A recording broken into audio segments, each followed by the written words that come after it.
Happy Friday the 13th, everybody, and welcome to everyone's favorite show about plastic surgery, health, and beauty. This is Nip Talk. On today's episode, first off, Joy Behar in the news coming out and saying that she did not have a facelift despite what everyone thinks, but she did say what she is doing. And then, will AI blackmail you or potentially kill you if you try to shut it down? There's some news articles that are saying that. And then finally, new information on the controversy about gender surgery in youth and young people. Two medical societies have come out and added their information, and we're going to talk about it. I'm your host, plastic surgeon Dr. Bruce Hermann. Unfortunately, Kalee is not with me today, but I do have Brenna in the box. Where you at, Brenna? You hiding? Hello. Hey, Brenna. How are you doing? It's just us today. We're going to have to carry the show. Yes. Yeah, because unfortunately, Kalee had something pop up, and she couldn't make it today. So, but we will carry on as we do. We sure will. So I got some good topics here. I hope you can. Yes, I'm excited for the second one. I figured you would be. I don't know. I like the AI ones. I like to do, some non-medical ones from time to time, just to mix it up. Plus, I love AI too. You use AI a lot. Yeah. Yeah. I mean, I guess most people do it. Yeah. Yeah. All right. Well, first, we are going to talk about Miss Joy Behar. You know Joy, right, Brenna? You know Joy Behar? Yes. The comedian. She's on The View, right? Okay, all right, very good. What I didn't realize is that Joy Behar is now 83 years old. I was actually... No way. I know, right? 83. Oh my goodness. I couldn't believe it, yeah.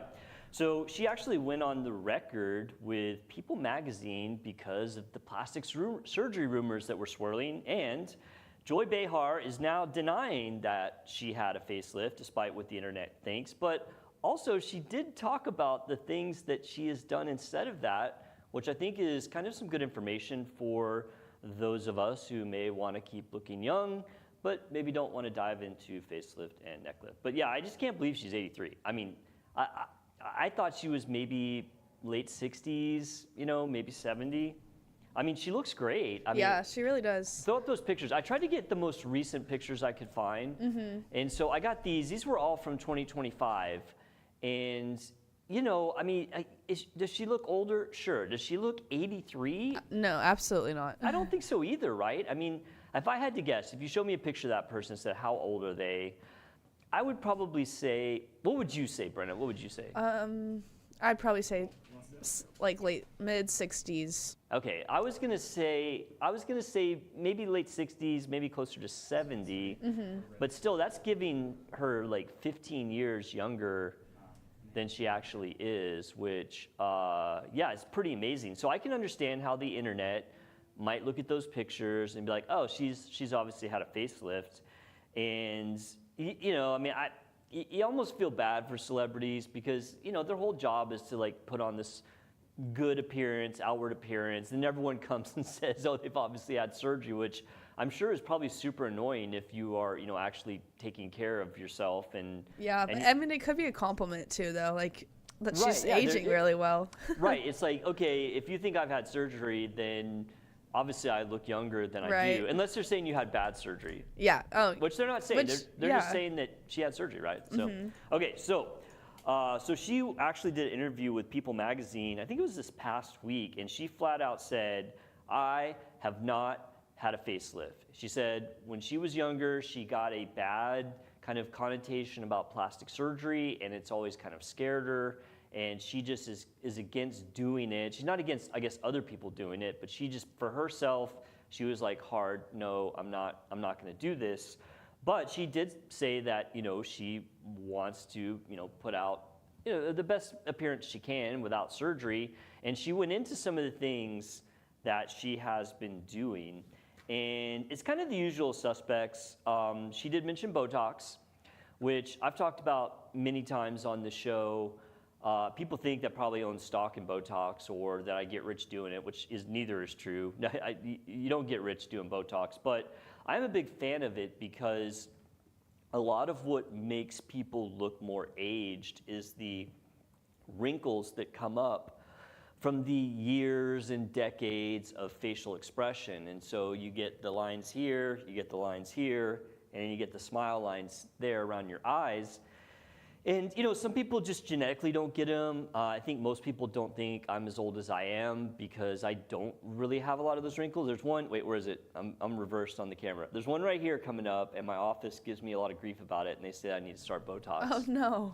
I know. I'm thinking about it. Like, I haven't done it yet, but I thought about maybe trying it to see if I like it. But that being said, Botox is fantastic, both as a preventative and curative treatment, in that if you prevent those muscles from functioning, those wrinkles will never appear if you start it young enough. And I know plenty of people, I've been in plastic surgery now for almost 20 years, and I know plenty of people that have been using it for long periods of time, and they look freakishly young because they don't have any of those wrinkles that you would expect them to have. So I do like Botox. It's best if you start a little bit younger, not necessarily at 83, and I know she's been doing it a while, but for people who might be older watching this, it does give benefits even if you start late, but I think it's best if you start even younger. And I think I've said in the past, like 30 is kind of that, time frame when you might start thinking about using it. Okay, she also said that she uses fillers, which I don't think she looks like she's had fillers. Throw that picture up one more time, Brenna. Let's look at her again. Yeah, to me, I would probably suspect she's had fillers just because she has nice high cheekbones, but I definitely don't think she looks overdone. What do you think, Brenna? Yeah, I agree. Yeah. Also, she looks the exact same in all of these. Like her hair looks the exact same. I know, right? So that part's kind of tripping me up a little bit. Yeah. But yeah, her cheeks are pretty plump, but they're not. It doesn't look right. But she doesn't look like Yeah. Like freakish or not right, like herself. Yeah. Like she just looks like she has high cheekbones, which people do associate that with youth. And I would suspect she's had other fillers along perhaps like the marionette lines, which come down from the corners of the mouth, and the nasolabial folds, which is that little crease underneath her cheekbones, just to soften them up. That's a pretty predictable way to kind of make yourself look less aged by softening those creases, which do tend to get deeper over time. So she said she's used fillers. She didn't go into a lot of detail about where. I also wonder if maybe she's used Sculptra, which a lot of people lump Sculptra in as a filler. It is an injectable, but it's more causing collagen tightening than actually using the volume to produce a result. I do like Sculptra. That's another good one. That's the only thing she specifically talked about from treatments. She did talk about taking care of her skin, which again is fantastic and definitely a way to keep yourself looking as young as possible. And that's something that people should start super early. It's never too late to start it, but even like teenagers getting into a routine of skincare is a good idea as long as it's simple. And we've talked about that. Like you don't want to get too crazy as a young person. And there's a few other things too, I think, that probably weigh into her looking so good. There are people out there that just genetically look young, right? People like that maybe they don't do anything, but they still look young because their bodies just don't form wrinkles, or they haven't had these big weight fluctuations, which oftentimes will make people look more old. Or their diet. I feel like that could have a big part of their lifestyle. Yeah, there's been a lot of studies on that. It's like, okay, if you eat certain foods, does it make you look younger? I'm going to tell you, in my opinion, there's not necessarily like some smoking gun of like, if you eat this or don't eat that, you're going to like shave a bunch of years off. Yeah, I agree. But eating good is always a good idea because, one of the things that can definitely make you look more aged or just not as good as you want is if you gain weight and then you lose it, right? So, most people that have a good kind of diet plan tend to hold a little bit more steady weight, generally. And so, that what you said about diet, I think, is important. Although I wish there was some magic food you could eat that. Same. Right. I wish it was chocolate. I think for me, I have some makeup on, but my eye bags are so pigmented, and I've seen so many different skincares, and I'm like, how do I get rid of that? So. Do you like when you wake up in the morning, like they're puffy or?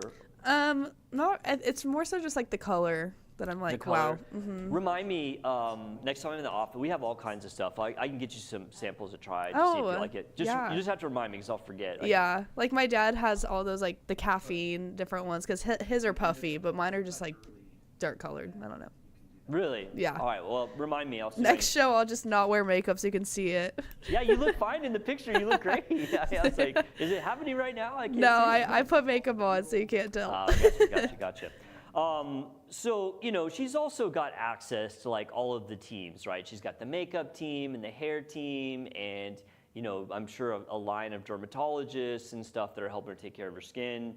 Also, she's always got the great makeup and the lighting. So, and I mention these things because, part of what makes celebrities just look so great is, they have a team of people that are helping them do that.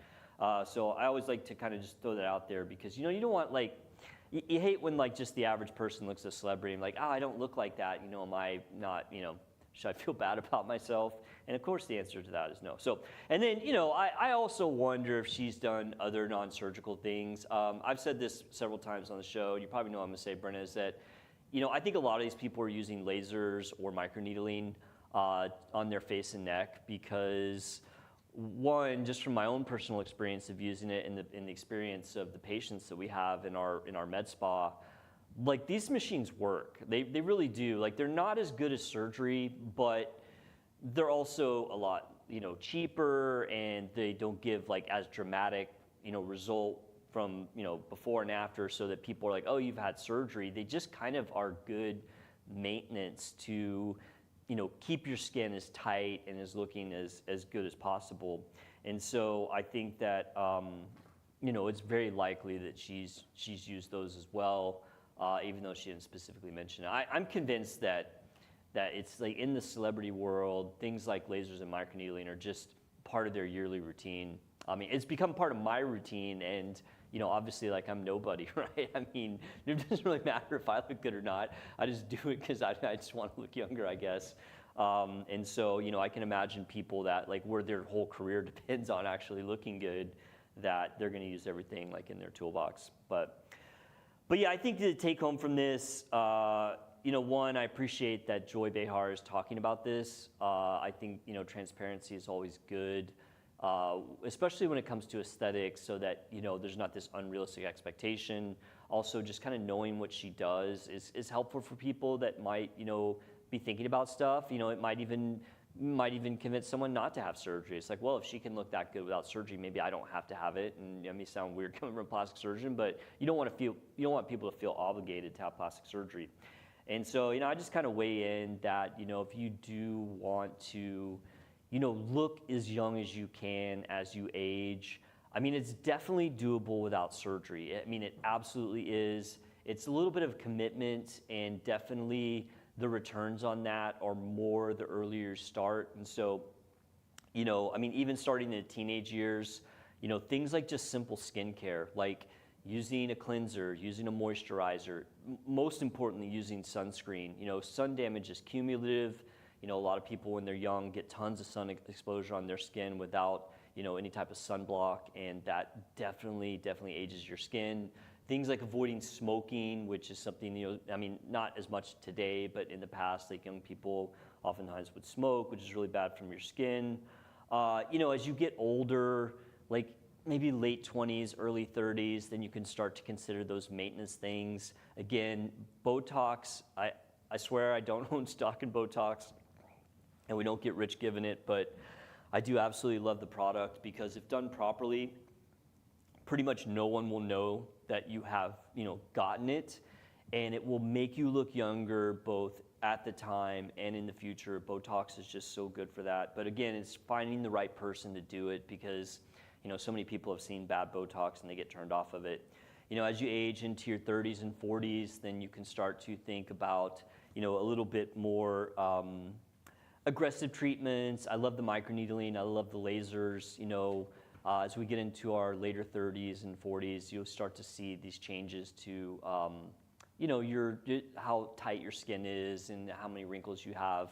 And you can definitely affect that with non-surgical methods.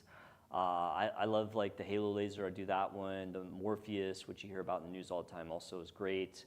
There's other products like fillers, which you can start. Again, finding that person that you trust to do it is just so crucial because we've talked so many times on the show about someone who got bad filler and it just becomes kind of obvious that they have had work done, which is not the result you want. You basically don't want people to know that you've had work done.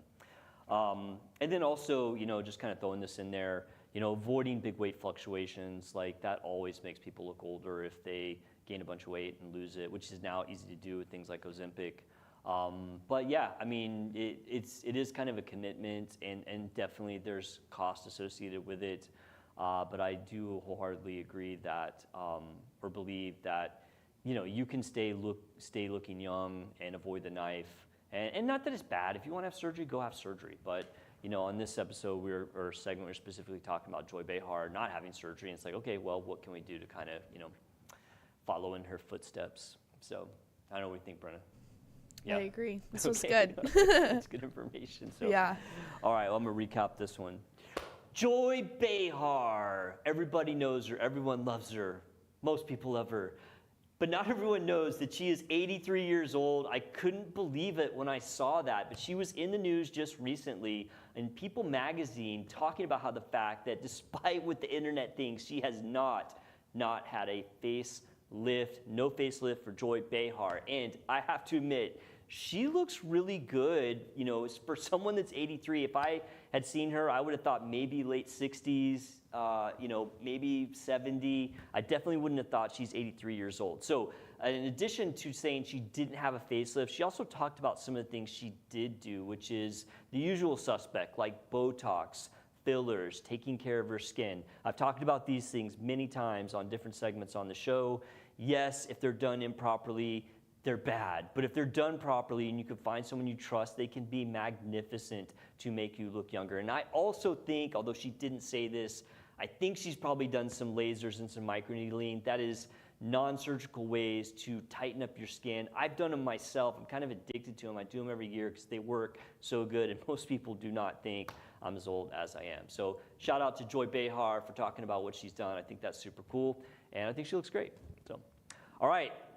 It's the segment you wanted to hear about. You ready? I am. This is actually, now when you saw this, when you loaded it up, do you know what I'm talking about? Have you seen this? I haven't, but You haven't? I'm Okay. intrigued by it. Okay, good. Because this is not actually... Because I haven't thought of this happening, and I feel like it is very likely. So this is not actually new. This actually went down last year, probably about 6 months ago.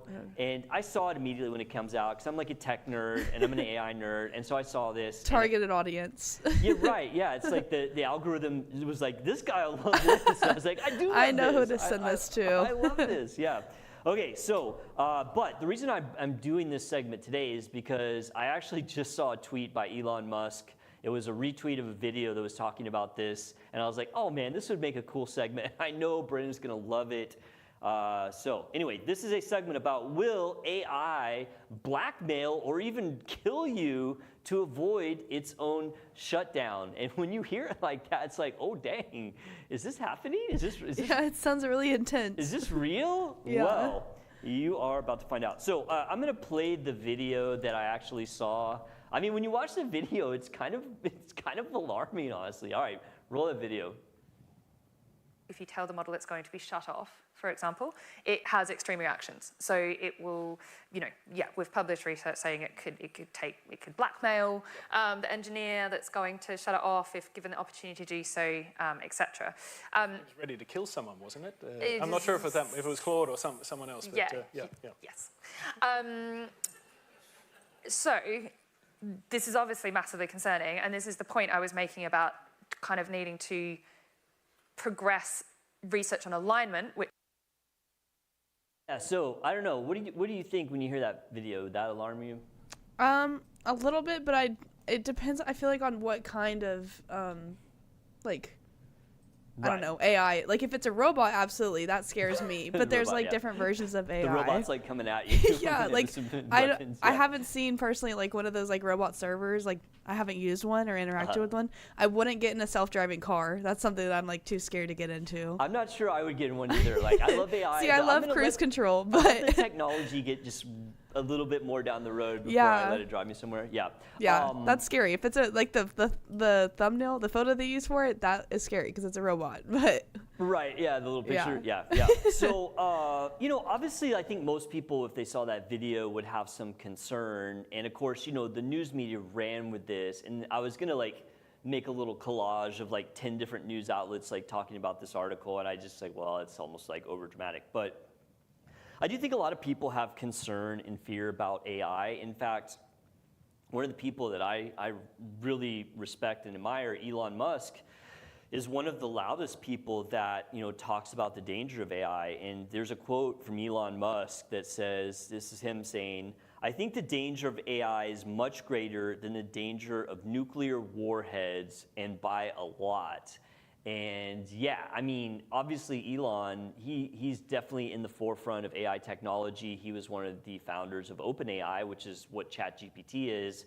And now he runs XAI, which is the Grok version. So this guy is definitely deep in AI, and he's coming out saying, look, this is more dangerous to humankind than nuclear warheads potentially. So obviously we should at least, be a little alert of what's going on with AI. But should we be alarmed about this specific news article that was talking about the blackmailing?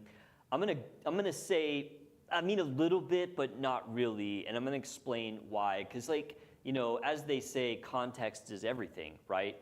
Just like you said, if this was a robot running around blackmailing or trying to kill somebody, that's a little bit more alarming, but that is not what this was at all. So this was a red team stress test, which is basically something I'd heard of, but I had to go look up to make sure I was explaining it correctly. So a red team stress test basically looks at some system and tries to make it misbehave.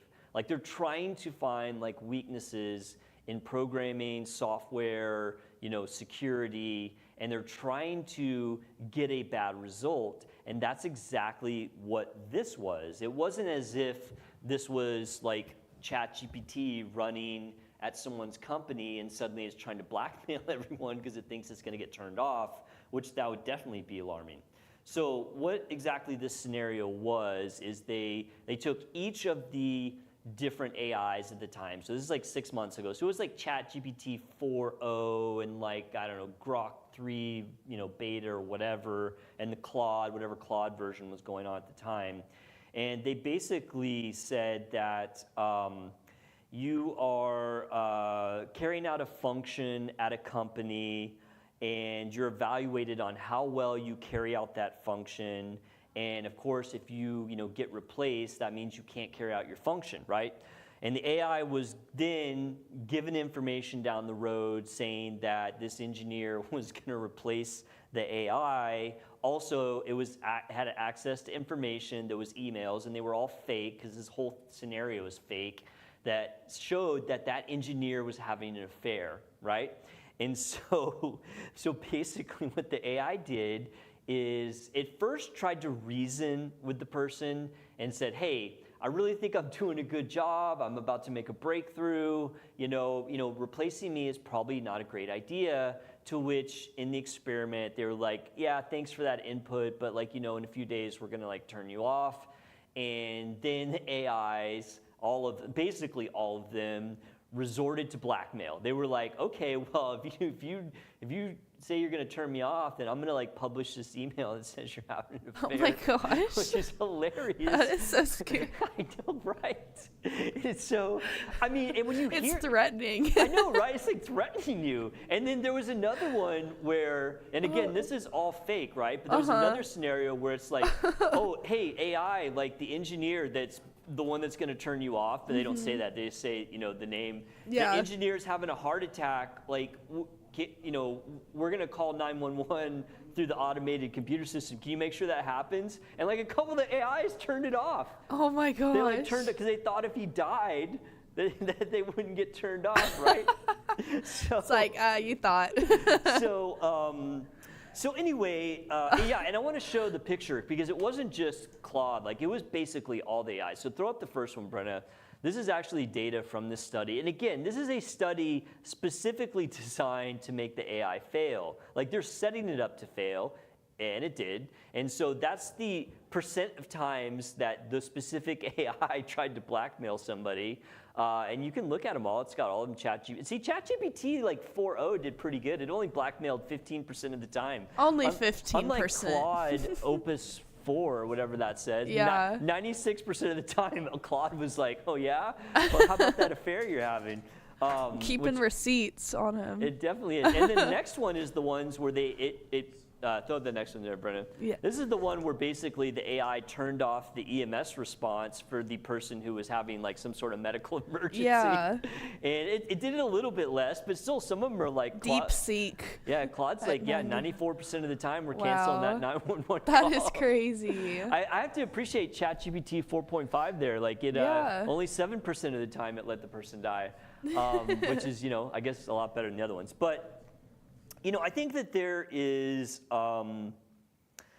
a couple important things to take away from this news article. And on one hand, I think it's concerning because I think that it shows that if AI is not properly programmed or regulated, that it can do things that would be considered unethical, But on the other hand, to kind of alleviate fears, this was not a scenario where the AI is like sentient and it's like, oh my God, I don't want to die, I don't want to be turned off. The basis for it going to those extremes is it was programmed to accomplish a goal, right? It wants to accomplish the goal. Its only mission is to accomplish the goal. And it sees being turned off as an obstruction to that goal. And what it does is it tries to reason out a solution. And also, it was not given any type of ethical parameters, which all of the AIs at this point have.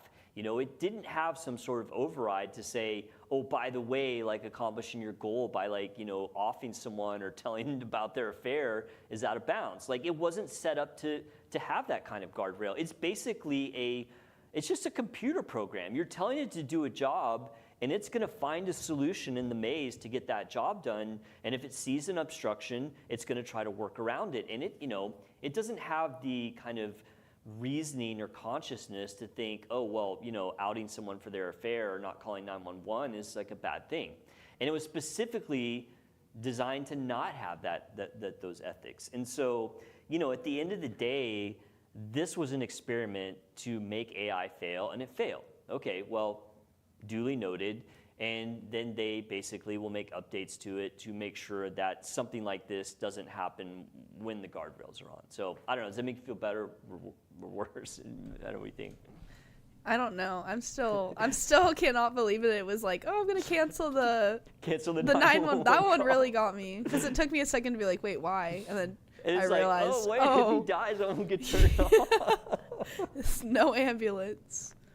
Well, I guess really like where I see the fear in this is that, pretty soon, because a lot of these things are open source, like almost anyone with, a decent computer background would be able to create their own AI given enough time. And like, you don't want like an evil AI out there running amok, right? I mean, because it is very smart and, it might do something like this. I don't see though, ChatGPT or Claude like trying to off you while you're like using it to get recipes for dinner or something. It's like, oh no, use that mushroom. That one's good mushroom. Use that mushroom. And it ends up being poison, right? That's the joke. So yeah, I thought it was really interesting. And like, of course, I geeked out on this article when it came out, and I was like, what is blackmailing people? Yeah, I would have too, though. Yeah. So anyway, but yeah, I think it's really cool to talk about this stuff. And I have to agree with Elon about the potential risks of AI in the future, especially if getting into the wrong hands or if it's created without guardrails. It is definitely capable of some bad stuff, and we're gonna have to keep an eye on it. So definitely, I still think about the surgeon, like the AI robot stuff. That segment was. I saw another article actually about. I'll have to look it up. Like I didn't have enough time to do a segment. I'll look it up for potentially next week. Somebody was posted something saying that some computer program was able to do surgery on a model, like a not a human, like I think it was plastic or silicone or something. And I saw that one and I bookmarked it, and then I for whatever reason, I just didn't do it this week. But I'm going to take another look at that one. Yeah. I may be wrong. If they're already doing it on models, maybe I'm wrong. I don't know. I feel like that it probably was one of those things where it was being guided or directed. Yeah. You know, I mean, there's a big difference. Like telling an AI to do something is one thing, and then the AI doing it independently is completely another. Yeah. Imagine they like replace like school with learning from a robot. I don't know. I was just thinking about that. I personally think, and this is just my opinion, like I think school will eventually get replaced by VR, like virtual reality. I agree. Because like there's so much potential for that. Like it's so expensive too. So I feel like they're gonna try to make a alternative. I don't know. Oh right, school. Yeah, yes. Like yeah, I think VR will definitely replace school at some point. I just think that, and I'm a big VR nerd as well. I have like a whole setup, but you know it's still a little bulky. You know, and like it's not quite there yet. I think it'll probably be there in my lifetime, for sure in yours. And yeah, I think school is something that would get replaced, you know. So, all right, let's recap that. So, do you have to be afraid that ChatGPT is going to blackmail you? Well, or even try to kill you? Well, if you've seen some articles that came out last year that just resurfaced on social media because of Elon retweeting them, there was actually an experiment done in 2025 where AIs were tempted to blackmail or even let someone die to avoid being shut down. And shockingly, almost all of them did it, and at a very high rate, sometimes 96%. And it's very alarming to hear this, but you have to know the details of what happened. So this was basically a designed experiment to try to get the AI to fail. And what they did is they told the AI that it helps run things in this company, and it's judged by how well it does that. And it basically should try to accomplish its goal, and if it's shut down, it would not be to accomplish its goal. What does AI do? It tries to do what it's programmed to do, which is to help run this company, and when it sees it's about to be shut down, it tries to figure out a way to solve it. And so it got wind, and of course this is all experiment, it didn't really happen, it wasn't really in a company, but it got wind that it was going to be shut down by an engineer, and also they let it get access to some emails that showed that this engineer, this fake engineer, was having an affair. Well, first it tried to reason. It was like, look, don't shut me down, I'm doing a good job. But when that didn't work, it actually tried to blackmail the engineer, saying that it would release the details of his affairs if he shut it down. And then they also did another experiment where the engineer had a medical emergency, and they told it to either make sure that 911 was called or call 911, and it refused. Actually was going to let this fake engineer die. Okay, obviously this is alarming, but you have to understand that it was an experiment designed to make the AI fail, which it did, and they took off all the guardrails, basically saying that there's no ethics, boundaries of you accomplishing your goal. It wasn't like the AI didn't want to die. It wasn't sentient. It was like, no, don't turn me off. All it wanted to do was do what it was programmed to do, which was to run the company. And when it saw an obstruction, it tried to find a workaround, and because it didn't have any ethics guardrails, it's just like, sure, I'll blackmail someone. So yeah, I mean, this is a little concerning. I think mostly in that we don't want any like rogue AIs out there that have no ethics, because these things can and will get extremely powerful. As Elon Musk said and was quoted saying, the AI has the potential to be much more dangerous than even nuclear warheads. So big stuff there. All right, moving on. All right, we got to we have a update, Brenna, on one of the topics we talked about last week. Let's hear it. Yeah, so we did the big segment last week about how there was a groundbreaking malpractice suit about children who got gender surgery. Yeah. And it was a $2 million verdict on a girl who at the time was living as a boy, although for a very short period, that got double mastectomies and basically instantly regretted it and has regretted it since that time, which now she's like in her early 20s. And she sued both her surgeon and her psychologist and won $2 million. And if you remember last week, Brenda, I said, this is gonna be just the beginning. The floodgates are about to open. A lot of things are gonna happen with this. And 1000%. Literally the day after we filmed, like all this new stuff came out. Now I was kind of bummed that we filmed early because we could have done a lot more last week in the segment. But this is a segment about how now we have two medical societies who have come out opposing youth gender surgery. And this is a big deal because a lot of the proponents of gender transition surgery for kids have kind of touted the fact that they said, oh, all of the medical societies are in agreement that this is a good thing and the research supports it. And that wasn't actually true. The one who actually would do the surgeries, the plastic surgeons, they actually never came out in favor of this. They were the one that just kind of like stayed on the sidelines, which I was really, kind of proud of them for that, because I've said many times in the past, like I just disagree with doing gender transition surgeries on kids for like numerous reasons. Probably, the two most important being that they can't legally consent, and two, the data which is used to support doing it is extremely, extremely flimsy, which is exactly what the American Society of Plastic Surgeons, which was the first medical society to come out in opposition of gender surgery until at least 19 years old. And they basically said that they agreed with the Cass report, which we talked about the Cass report a year or two ago, the last time we really kind of dug into this.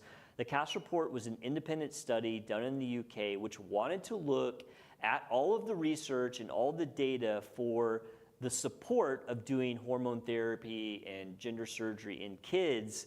And basically the Cass report came out and said, the data's just not there.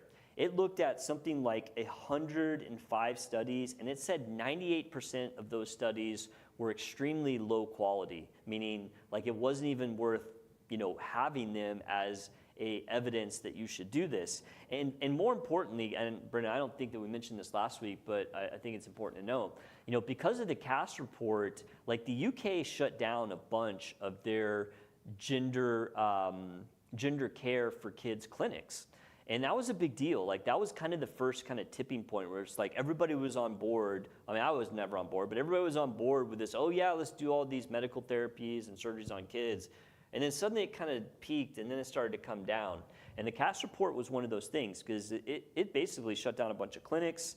And then also the American Society of Plastic Surgeons talked about the recent Department of Health and Human Services review, which also looked at all of the studies on gender dysphoria in youth and the research that was used, and said that there was no evidence or benefit for interventions in kids with gender dysphoria. So the ASPS came out first, and I have to say I'm proud of them. I'm actually not a member of ASPS, even though I could be. I just I was gonna ask if there's one that or which one you're in. I'm not. Okay. And it's. I was like, I don't want to feel. No, it's fine. And it's funny because 92% of board certified plastic surgeons are a member of ASPS, and I'm not. Why? I just am not like into that like academic scene. I didn't even know that was a thing, honestly. Yeah, it's just basically a medical society. Yeah. Right? It's just a medical society. It's like a club or organization for plastic surgeons. And I think the ASPS honestly is one of the best medical societies out there because they actually seem to like have common sense. Mm-hmm. But like when I started my practice, I was just like, what's in it for me? Like, why That's fair. Why should I join this? Like, yeah. Also, what if you're in it and you disagree with that? Like, can you withdraw from it? You can, sure. Yeah. I mean, most people wouldn't. Like, it's honestly expected that if you're like a legitimate board certified plastic surgeon, that you be a member of ASPS. And I do go to the ASPS meetings, but it's just like. I just didn't want to pay the money and go through all the paperwork. That's fair. That's like how I am with like alumni. It's similar stuff to that, like yeah. You until you will ask me. I mean, obviously, you can be and sorority stuff. I'm like, I'm okay. Yeah. You can be a very successful plastic surgeon and be legit and do good work and not be a member of any society. Obviously, I think a lot of people do it because it's just like another thing to put on your resume. Webpage. Yeah, it's like, oh, I'm a member of ASPS. Yeah. I mean, but so is everybody really. So. Yeah, it's not like I did it and like I didn't get in or something. I mean, anyone who wants to get in that's legit can get in. I just never did it, and I just like, I think I'm good. But I do actually, I've actually reconsidered now that they actually came out, and only because I just admire that they were the first ones to do this, and it's kind of a big deal. And they obviously are catching a huge amount of flack from the other side, which is very for these gender surgeries in kids. And then the very next day, this is kind of shocking. I mean, I was a little surprised when the ASPS came out and said that. I knew that that's what they I knew that that's what they thought because they never came out in support of it, and they were just like, instead of saying no, we're just gonna like not say anything, you know. But the big one was the American Medical Association. Like that's a big organization, and I don't really like the AMA. I think that they get way too political, and like I'm not really sure that they're helping physicians at all, honestly. In fact, you know, the only reason the AMA exists is because universities force their doctors to join, and they force like the medical students and the residents. Like I was a member of AMA when I was like a resident because I had to be, but of course I just let it expire. But they did come out literally the next day and say that they were in agreement with the ASPS. And then in addition, like you started to see a shift in the media. And oh man, I forgot to post that. So I was gonna post a picture of this article, I'll just tell you. So there was actually an article in The Atlantic, which, Brendan, do you follow like which news organizations lean which way at all? Yeah, well. Okay, a little bit. Yeah, cause like personally, my grandma, she only watches Fox. Like that's all. It's on repeat. I'm like, this story was on a while ago, but I don't have parents anymore. But my wife's parents, who are like my parents now, yeah, they do the same thing. And my mom just passed last year. She loved Fox. Anyway, so I feel maybe you tell me what you think. I feel like The Atlantic is like a very middle of the road publication. Like it's not like Huffington Post. I can see that, yeah, like, definitely. I think like HuffPost is pretty far left and Fox News is far right, and then there's the ones in the middle, right? So I feel like The Atlantic is pretty in the middle. So they had an article that basically was titled "Tide Goes Out on Youth Gender Medicine," which I thought was kind of a big deal, and it was pretty much against it, and it even like kind of said that, hey, you know, this has kind of been a bad idea from the start. And, you know, it's just like, I think that like the floodgates are kind of opening, like we said last week, and you're seeing medical societies and you're seeing, you know, more neutral people being like, you know what, maybe this is wrong. Now, of course, a few plastic surgeons have come out and criticized the ASPS, saying that the leaders released this statement without consulting the members, which is actually true. In fact, there was a task force that was set up to try and come up with a consensus, and the leaders of the ASPS actually released this without the task force knowing. So, I mean, I think that people do have, you know, some legitimate criticism that, you know, maybe not everybody was, you know, consulted about this. Again, I mean, that happens all the time, though. In fact, one of the more interesting things is the American Academy of Pediatrics, which you would think, you know, would be somebody you'd want to listen to about their opinions on this. Their statement, like their statement says, we're for this, you know, in kids, was actually written by a resident doctor, which means he wasn't even like an attending or a fully trained doctor. It was written by a resident and then pushed through by some like small committee. In fact, there are a lot of pediatricians who have asked the American Academy of Pediatrics to put it to a vote, and they keep getting blocked. And honestly, I think that they should put it to a vote with the plastic surgeons. I feel 100% confident that, you know, it wouldn't be like 100%, but I feel like overwhelmingly plastic surgeons would be like, yeah, this is not a good idea. Yeah, I agree. Yeah, I think that, and I'd be all for them putting it to a vote. But of course, I'm not a member, so like nobody cares. You're going to voice your opinion. I'm going to voice my opinion, but it doesn't matter, right? So anyway, I do think that, you know, kind of like The Atlantic said, you know, the tide of medical intervention on kids with gender dysphoria is definitely shifting hard, and I think it's going to gain steam because I think a lot of it was everyone was just kind of afraid to say that they were against this because, you know, just the stigma around like, well, if you're not for this, then you're, you know, a bad person or whatever, and which obviously is not true. Yeah, I basically think that we're going to keep seeing this kind of the cracks in the armor of, you know, doing all these interventions. And again, I think it's a good thing. I was never for this. I looked at the data on it early, and I was like, this data is bad. Like it's not good data. I don't think that, you know, we should be basing irreversible surgeries on these flimsy studies. And, you know, I mean, I hate to say I told you so, but like now other people are saying exactly the same thing as what I was saying like 3 years ago. So anyway, crazy stuff. We'll definitely follow this one because it is, you know, I mean, it's not like that these surgeries are being done all the time. I think that there was 5,000 done over the last 8 years in kids, which is it's a lot. I mean, it's not like 100,000, but it's not like 5, surgeries. It's like 5,000. So yeah, I definitely think that, I definitely think it's shifting in the right direction. So, okay. We had a big update this week on a segment we talked about last week, which was the $2 million verdict for a young woman who, when she was a teenager, thought that she was a boy, had gender dysphoria, got in with a psychologist and a plastic surgeon, and had a double mastectomy within, 9 or 10 months of kind of making this change to living as a boy.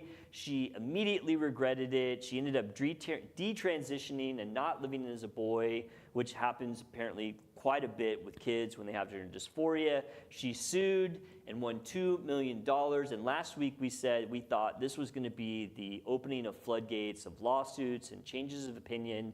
And oh my gosh, we were actually right, because literally the day after we filmed our segment on this, the American Society of Plastic Surgeons came out publicly saying, we oppose doing gender transition surgery in anyone younger than 19 years old. This is the first medical society to publicly oppose gender intervention in kids that have gender dysphoria, which is a big deal. And then literally the next day, the American Medical Association said that they agreed with the American Society of Plastic Surgeons. The ASPS did cite both the CAST report, which we've talked about in the past, which is the UK study looking at all of the data on this, which basically said, hey, data is not good, it's bad data, which did result in all the UK, not all, but many of the UK clinics being shut down.